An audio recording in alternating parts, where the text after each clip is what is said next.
Hey guys, Freaky Finance here. So we're gonna just jump into it after this week. It's sale week, and we're gonna keep the theme constant with last week because it's kind of exciting, and it's always nice when it's macro deals because you're not stepping into something crazy like you're trying to pick a company. When everything gets on sale at the same time, it's usually really good for the long run. At least that's been my experience. So let's just jump into it. This is just the last week performance, so most things are on sale. And what I do at the end of the week is just see what things I could sell. Now, unfortunately, I don't own too many things that were up this week, right? Aside from Dollar General, which was up now 30% on.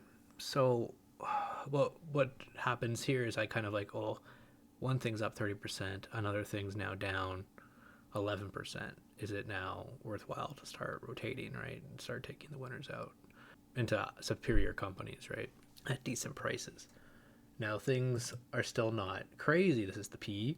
Things are not crazy cheap yet, but they're getting there, especially for technically Amazon's never been cheaper since it's been a public company. I know if you look at the stock chart, you don't see it, but the fundamentals are actually have improved more than the stock has finally at this point, which I couldn't say last year for sure, but not the last week maybe. So we're starting to get some good deals on some high growers. Ultimately, it's because the market's trying to front run a decline or recession, right? And that's what the shock this week would have been. It was the market starting to price in a recession as the likely outcome based on the tariffs. The tariffs, we're not going to spend too much time on them, but they were very high and they were really a shock. They were basically, if this were to stay for a long period of time, the world would go into a recession without a doubt in my mind. So are the prices amazing yet? We're seeing a little bit of pullback, but not dumb pullback. In terms of the P, the forward P, it's getting there. So the large caps are finally down. Like they corrected hard last week. And going into the tariff tantrum, we're getting finally a decent deal on companies that are probably the best they've ever been, especially the large caps, right? The reason why they've outperformed so hard is because they've literally put up really good numbers and they've increased their dominance. They've shown ability to scale easier as technology continues to improve. So there's a lot of things going on in large caps that are kind of distorting this. I think if you're going to go back in 2002, I know they talked about the dot-com bubble. There wasn't really much going on in e-commerce, but we've seen just the scale constantly get mispriced in the market with technology companies. So I'm hoping to get some even more better deals next week. This is kind of just my own strategy. Is kind of what happens. So every time the market goes down 1% at this point, I've already started this week. So I took basically every 1% is at least another grand that I'm putting into the market and buying things. So the market goes down 5%, I'm putting another 5 grand in. Market goes 10%, put another 10 grand in. And I'll reassess if it goes down 20%, then I might increase it further because you don't get these opportunities too often, especially one that's man-made like this. This is technically the easiest to manage because you could say, I was just kidding. I mean, we wouldn't, but what he's going to do, we'll talk about it in a second, but he's going to slowly just chip away and like, we got all these good deals out of this, right? That's what's going to happen. And some countries won't, like China won't, right? Why would they? They're already self-sufficient.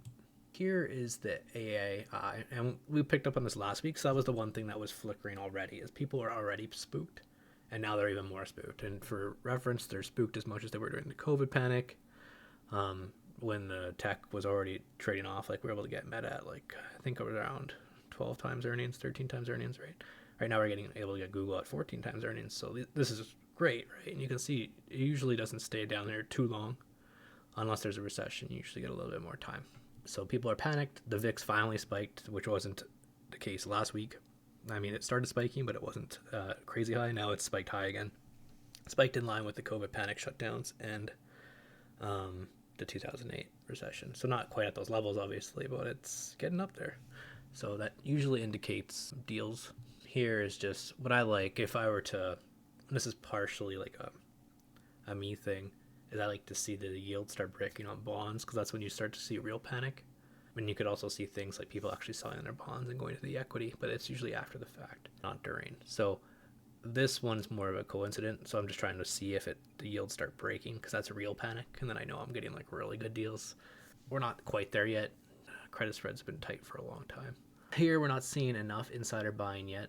I think this needs to update for Friday still, but I keep my eye on this because this is in my mind is the only one that's always been correct. Like whenever you see buyers step up, it usually like you got to start buying. We have started to see, unlike last week, there wasn't that many buyers. This week there was more buyers showing up, insider buying. So that's more exciting for me. So things are starting to look better to start buying. So that's why I've started to put money in, even if some of the indicators aren't clearly obvious, because some of these will lag, right? I'll see it like a day after the fact. So the market will already go up 10%, and I'll be like, oh, no, they're starting to buy. I won't see those transactions till they're already going through, usually a day late. So there's just another comment on the VIX. These are just certain things I saw during the week I thought were worth pointing out. So VIX is spiking, which is good news. Here is just the largest 2 days drawdown in history.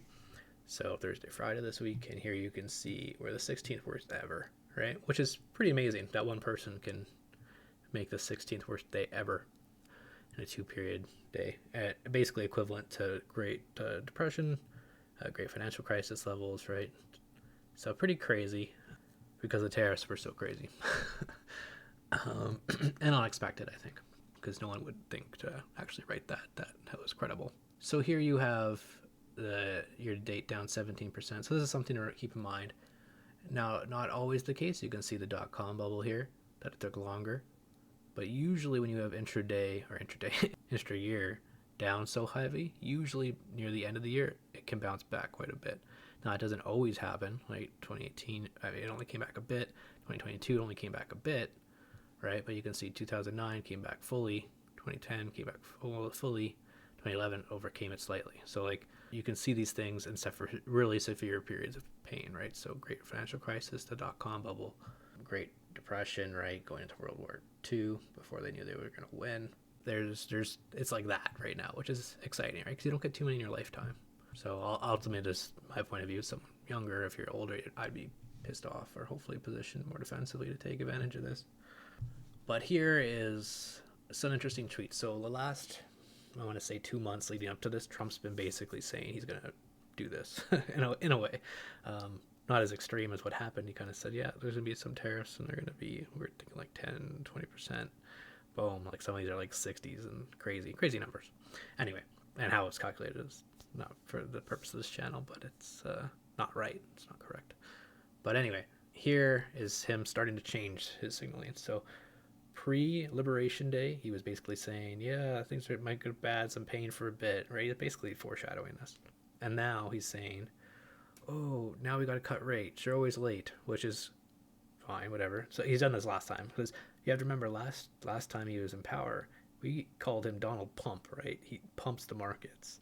So now he's starting to change back to Donald Pump time, so which is a different messaging than he has for the last 3 months. So I want that to be noted when I watch this video again, because that is something that subtly changed right after the fact in the messaging. Here, now we have very productive meetings with Vietnam. So that's one of the reasons Nike was actually up on the second day, and so was Crocs and other things that have a lot of exposure to Vietnam supply chain, right? So that'll be one that'll be interesting to see, because if certain countries do this quicker, it could mean demand share wins, right? Because the other companies that don't, or countries that don't, the companies that operate are going to have to increase prices, where the companies that now operate in Vietnam will no longer have to. So it'll actually look cheaper to an American end user. So that is interesting here. And that could be a lot if certain countries fold. It usually means that other countries will as well. Now, that's not always the case. Some countries are bigger and can do this better, but Vietnam relies a lot on exports. And this is just interesting. Now, a lot of shoes are made in Vietnam, so it's not going to be an easy picking one, but it's something to think about for companies that have exposure in the supply chain to Vietnam. Technically now they don't have the tariffs that other countries may, which may mean they win in market share over time if other countries, as their competitors, continue to have high tariffs. So it's something to start peeling back on. I've just started doing work on it, but I wanted to bring that up. And I think this is going to continue. I wouldn't be surprised. Like today I'm filming 8:30 in the morning on Saturday. I'm pretty sure we're going to see a lot more of these type of deals, and he's going to say these are the greatest deals ever, like he will every time. We already have deals with XYZ countries, lists like 10 of them, right? So, and that's true. What he did is going to get their attention and get them to make a deal, right? Because this is basically declared economic war on the world. It'll be interesting to see the winners and losers this year for sure, going back and seeing what I could have foreseen so I can remember this for next time. And it'll actually help with the supply chain knowledge for certain companies. It's worth bringing up. What else? So here's Donald Pump again. So he's starting up his rhetoric. This is what happened when he was in power the last 4 years, this time before. So he's finally switched back to that now, but only after the pain. So he's started trying to pump it up again. Now jobs, if anyone's watching this, they always lag. So this is before the tariffs, before you're going to see layoffs, if the tariffs stay in place like they are planned to be, but we'll see. I mean, agreements should happen for a lot of countries, depending on the country. So that's kind of my thought process. Now it's trying to figure out ideas to buy, right? Because things are cheaper. And we'll do videos on the megas because I started buying a lot of Google, bought a lot of Pinterest, bought a lot of Airbnb. So I've been adding quite a bit this week. And people be like, well, maybe you're early, maybe you're late. You don't know. You just average in. You know things are the deals. And you average into companies that are putting up record numbers, right? So they've literally have been operating well, history of operating well, and they're literally the last quarter that we just saw, they're putting up record numbers, increasing guidance, all this stuff going into the tariffs. So you know they're operating well ahead of time. And then you got to make sure that they're not impacted directly by the tariffs too much, more than any other company would be. So that's kind of where my head's at. So Carnival is an interesting one. So this one links back to oil. So Carnival doesn't hedge any of its oil prices, and oil prices have just corrected heavily because the market's front running a recession. So what I like about Carnival, not only that part, is that they have a demand log. So you basically have a booking schedule, and people book their cruises months, usually some even years in advance, right? So they have a booking schedule up to 2026 already. And what that means is usually in the short term they can ride things a little bit. That wasn't true during the COVID because there's a pandemic, so they actually had to shut down operations. But usually, if you can find companies that have a backlog of business, it will help during this period of uncertainty. At least it'll help me making a decision to invest in them. So Carnival is one that I have started adding to, honestly, as weakness. And we're going to jump into some of the reasons why. So record, if you just search the last earnings release, this was just before, I think it was March 21st. Today's April 5th. You can see record first quarter, record yields, so most money per passenger, and the passengers on the ship are spending record numbers when they're there. Right, record. The booking is record levels. Booking volumes taken during the first quarter 26 are already beyond reached recorded levels, so they already have booked Q1 26 at record levels at record prices, right? So this is really good for me for the short-term uncertainty. To find things, especially when I know the cost for oil, which fuel is pretty big cost for cruise liners, has gone down, and I know Carnival doesn't hedge any of it because I've already looked at Carnival before and I've owned it over time at certain points. So that's exciting. And then they have the first quarter beat and raise, which is nice, right? Beat and raise. Again, this is before the crazy tariffs. They knew some tariffs were coming. They just didn't know that they'd be like this. So what I say here could be very interesting, what they say in the next call and how it affects the booking schedule for Q2 2026, Q3 2026. But it's just pointing out that that's what I'm looking for is companies that are putting up record numbers, that are operating well, that could have some better visibility or more sticky demand, so it doesn't shoot down as quickly as the market is. Right, because if it does snap back, or if there's some agreements, or maybe he says delay this, delay that, we'll work this out thing, and the market starts going up again, right? Because it's all man-made by one individual, so anything can happen with that. Could even be worse, right? You never know. You just have to make a decision based on available information at the time. So here is the sensitivity. So it's kind of, this is the oil cost. So oil's already down about 15% year over year. Here you can see 10% change of fuel. So it dropped about 10% this week. So it's about $131 extra now for Carnival, which is nice. Oil was already going down year over year, so they're already, one of the reasons why they're putting up record earnings is because oil was already going down and they had strong demand. Here's just oil crashing from 70 to 62. Relative to the comp of last year, which is around here, you can see oil was already at 85. So we're comping 85 to 62, which is a really nice decline in oil, right? Now some of the guidance, because they issued the guidance around here, they're probably assuming $70 oil. So now that we're at 62, even their costs are coming down even quicker, which is nice when the booking schedule was flat. So it'll be one of those weird things where you might see margin expansion. We'll see. And who knows, maybe people cancel their bookings, but a lot of people pay for their cruises ahead of time. So here's some interesting things, right? Because one of the things, and this is specific to cruises in general, is that when COVID happened, all these companies had to shut down immediately, and that's a lot of employees, a lot of ships you got to relocate and shut them down, and while still maintaining this other ship ready for when the world reopened. And there was a lot of costs that these cruise lines had to cover in the interim during the shutdowns. And the banks wouldn't lend to them. The equity markets like crashed on them hard, and so they had to issue debt, and no one was willing to take on the debt. So they were getting 10% coupons on this debt that's finally renewing, right? And now they're in a position to refinance because they're putting up record numbers, so they're seen as less risky. So instead of having to borrow at 10%, now they're borrowing at 6%. And these are huge rate of capital improvements that save material amounts and interest savings each year, right? So 145 just on this refinancing alone, which is 20% of their debt. So this is exciting to me because it's more structural. So at least for the next till 2030, it'll be cheaper. So I'm expecting more of this. So I love when a company can reduce its cost of capital like this. Now, it's this drastic because basically the banks took advantage of them last time and took advantage of the fear.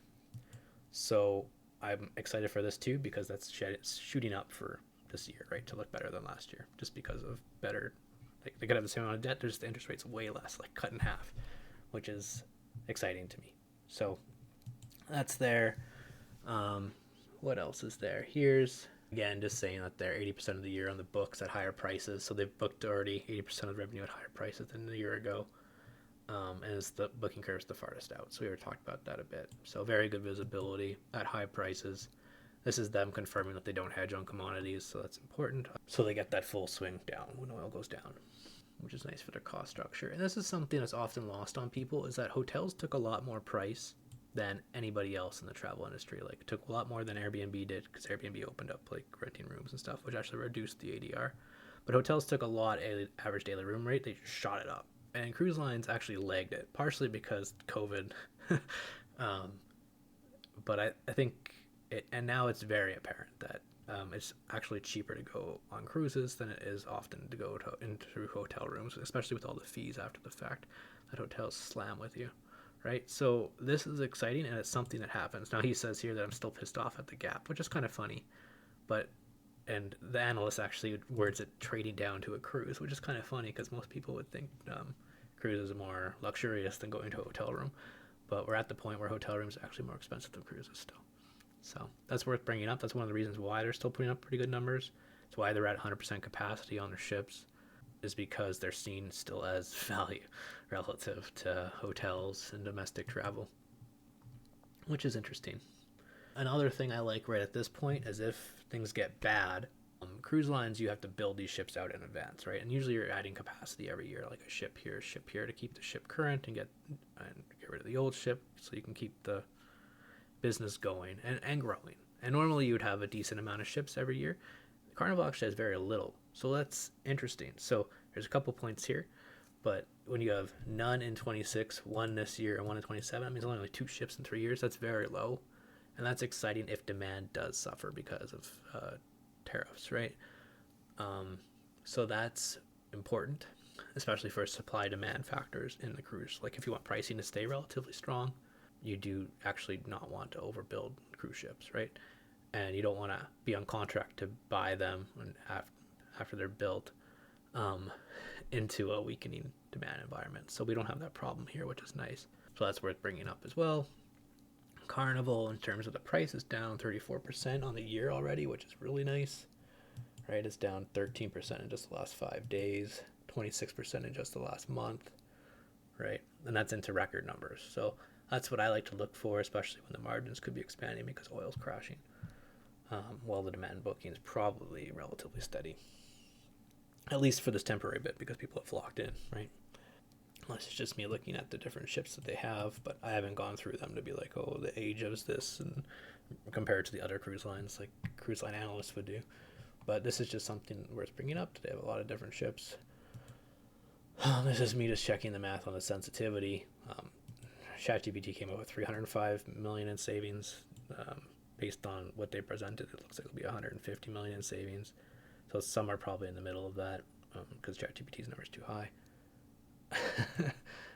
This, just to end with, because we started macro, so we might as well finish macro. This is just interesting. So largest daily percent drops, right? Like we're getting there. We're getting to those really bad down 9% in a day thing, right? Down 8% in days. And we haven't seen that too often, right? Black Monday, the Great Depression, COVID. COVID was pretty bad. So we're getting these great financial crises. So these are the declines that we just saw last week are in line with these. That's what I'm trying to say. And importantly, to end it on a positive note, usually the best days are right after the worst days. So the trick is when do you get in? There's not an answer. What I went through earlier, what I look for is insider buying and stuff like that. It's starting to show up, not enough yet. The fear's there. It's not panicked yet in the bond market, which usually confirms the fear.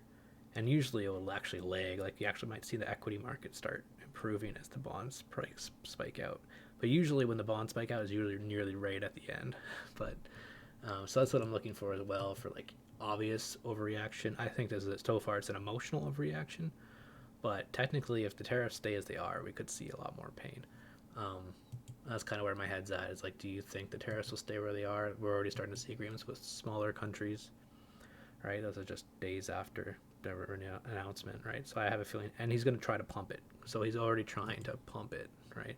Better than expected. Pump it. Things are going to be better. We made it through the tough part. Hang tough, right? So he's already going to try to Donald pump it, and so you got to be ready for that because at some point the rate of change, whether it's 3 months from now or whether it's a week from now, it's going to be materially better than it is right now. And so you need to start trying to find companies that you understand and believe in, that are putting up record numbers. Carnival is just one that I wanted to open up because it's something I just added to, so it's on my mind. But things like that. And there's a lot of great businesses out there that are finally getting cheaper for the first time in a while, right? So anyway, I'd like to know your thoughts and have a great rest of your weekend.